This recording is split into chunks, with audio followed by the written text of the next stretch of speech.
மற்றவங்களோட ஆசைகள் எல்லாமே நடக்குது, ஏன் நம்மளோட ஆசைகள் மட்டும் நடக்க மாட்டுது அப்படின்னு பல பேரோட கேள்விக்குறியாக தான் இருக்குது. ஒரு சில நேரம் நடக்குது, ஒரு சில நேரம் நடக்க மாட்டுது.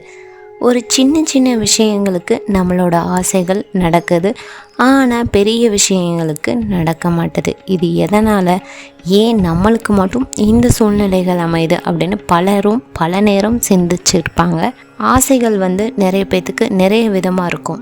சில ஆசைகள் ஒரு நோக்கமாக கூட இருக்கலாம், சில ஆசைகள் விருப்பமாக இருக்கலாம், சில ஆசைகள் தேவைக்குரியதாக இருக்கலாம். 90% மக்களோட ஆசைகள் பார்த்திங்கன்னா தேவைக்கு ஏற்பதாக இருக்குது, அவங்களோட விருப்பத்துக்கு ஏற்ற அப்படி அந்த ஆசைகள் இல்லை. தேவைகளுக்காண்டி அந்த ஆசைகள் வர்றது அப்பயே மறைஞ்சு போயிடும்.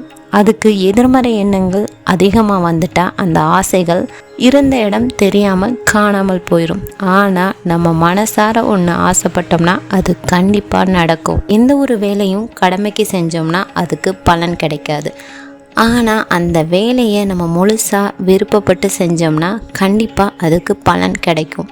இப்போ சின்ன ஒரு எக்ஸாம்பிளுக்கு சொல்கிறேன். ஒருத்தவங்க நம்ம சமைக்கிறது நல்லாயிருக்கும் அப்படின்னு ஆசைப்பட்டு சமைச்சாங்கன்னா கண்டிப்பாக அந்த சமையல் ரொம்ப அற்புதமாக இருக்கும்.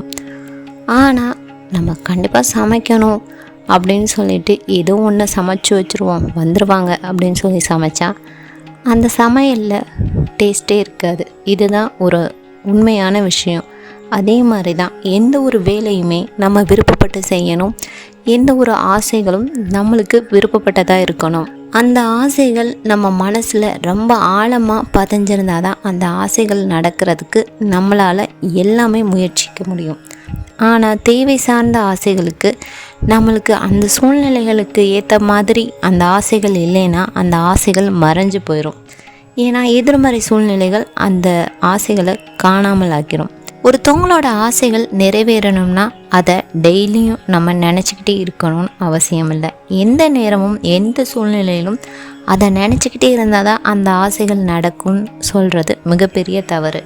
அந்த மாதிரியெல்லாம் நம்ம அந்த ஆசைகளை பற்றி சிந்திக்கவே தேவையில்லை. சப்போஸ் அதை பற்றி நம்ம அதிகமாக சிந்திச்சுக்கிட்டே இருந்தோம்னா அதை நடக்கலைன்னா நம்மளை ரொம்பவும் டிப்ரெஷனுக்குள்ளே கொண்டு போயிடும். எப்பயுமே எந்த ஒரு வேலையுமே நிதானமாக செய்யணும். எந்த ஒரு வேலையுமே அவசரமாக செய்கிறோம்னா அந்த வேலையில் ஒரு திருப்தி இருக்காது.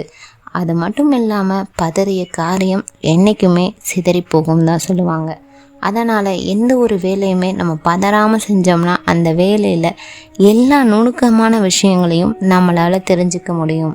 நம்மளோட வேகமும் நம்மளை அவசரப்படுத்தும். அதனால் நம்மளோட மிஸ்டேக் பார்த்திங்கன்னா எந்த ஒரு இடத்துலையுமே எந்த ஒரு பொருளையுமே வேகத்தில் மிஸ் பண்ணிடுவோம்.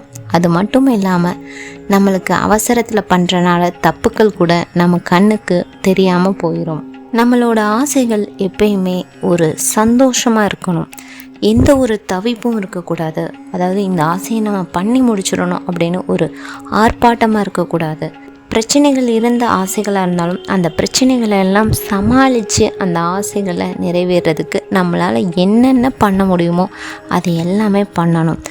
ஆனால் அந்த பிரச்சனைகளை பார்த்து நம்ம பயந்தோம்னா அந்த ஆசைகள் தடுமாறி அதே இடத்துல தான் நிற்கும். இந்த ஆசைகளெல்லாம் நம்ம எப்படி அடைய முடியும் அப்படின்னா ஃபஸ்ட்டு அதுக்கு நம்மளோட மனசை தயார் பண்ணிக்கிறணும்.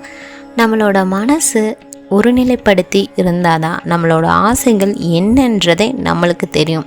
நம்ம மனசில் ஒரு நாளைக்கு ஆயிரக்கணக்கான எண்ணங்கள் வந்து போகுது. ஒரு செகண்ட்லேயே பார்த்திங்கன்னா ஒரு நேரத்தில் நம்ம இங்கே இருந்துக்கிட்டே வேறு எதோ யோசிப்போம், காய் கட் பண்ணிக்கிட்டே வேறு எதையாச்சும் யோசிப்போம். இந்த மாதிரி சூழ்நிலைகள் இருந்தால் ஆசைகள் என்னன்றது பிரபஞ்சத்துக்கு தெரியாது. அதனால் நம்மளோட மனசை ஃபஸ்ட்டு ஒரு நிலைப்படுத்தணும். உங்களோட ஆசைகள் தெரியணும்னா ஃபஸ்ட்டு நீங்கள் ஒரு அமைதியான இடத்துல உட்காந்து நீங்கள் மூச்சை உள்ளே இழுத்து வெளியே விட்டு இந்த மாதிரி பண்ண பிறகு உங்களுக்கு என்ன வேணும் அப்படின்றத பிரபஞ்சத்திட்ட சொல்லுங்கள். ஒரு தடவை சொன்னால் போதும். அதை பிரபஞ்சத்திட்ட சொல்லிவிட்டு பிரபஞ்சமே நீயே பார்த்துக்கோ அப்படின்னு சொல்லிட்டு விட்டுருங்க. அதுக்கடுத்து உங்களுக்கு வழிகள் பிறக்கும். இந்த அமைதியான சூழ்நிலைகளில் நீங்கள் சொல்கிறனால உங்களுக்கு ஒரு மிகப்பெரிய ஆற்றல் உங்களை அறியாமலேயே உங்களுக்குள்ளே வந்திருக்கும். இதை நீங்கள் டெய்லி சொல்லலாம். அதாவது நீங்கள் சொல்லணும்னு அவசியமே இல்லை, உங்களை அறியாமலே நீங்களே பிரபஞ்சத்திட்ட சொல்ல ஆரம்பிப்பீங்க. ஆனால் இதை ஒரு தடவை சொன்னாலும் ரொம்ப ஆழமாக மனசார சொல்லணும். இதை சொல்கிறனால உங்களை சுற்றி எல்லாமே பாசிட்டிவாக நடக்கும். உங்களோட ஆழமான ஒரு மூச்சு பயிற்சி உங்களை எப்படியெல்லாம் வழி நடத்துதுன்னு நீங்களே பார்ப்பீங்க. என்ன ஆசைகள் இருக்குன்றதை மட்டும்தான் நீங்கள் சொல்லணும் பிரபஞ்சத்திட்ட. அந்த ஆசைகள் எப்படி நடக்க போகுது அப்படின்றத பிரபஞ்சமே உங்களுக்கு வழிகாட்ட ஆரம்பிக்கும். இந்த ஆசைகள் நடக்க டெய்லியும் இதே மாதிரி ஒரு இடத்துல அமைதியாக உட்காந்து மூச்சு பயிற்சி எடுத்துகிட்டு உங்களோட ஆசைகள் என்னன்றதை பிரபஞ்சத்திட்ட சொல்லுங்கள். கண்டிப்பாக அதை நடத்தி வைக்கும். கண்டிப்பாக இந்த வீடியோ உங்களுக்கு ஒரு பயனுள்ள வீடியோவாக இருக்கும்னு நினைக்கிறேன். பிடிச்சிருந்துச்சுன்னா லைக் பண்ணுங்கள், ஷேர் பண்ணுங்கள், மறக்காமல் சப்ஸ்கிரைப் பண்ணுங்கள். தேங்க்ஸ் ஃபார் வாட்சிங். நெக்ஸ்ட் வீடியோவில் பார்க்கலாம்.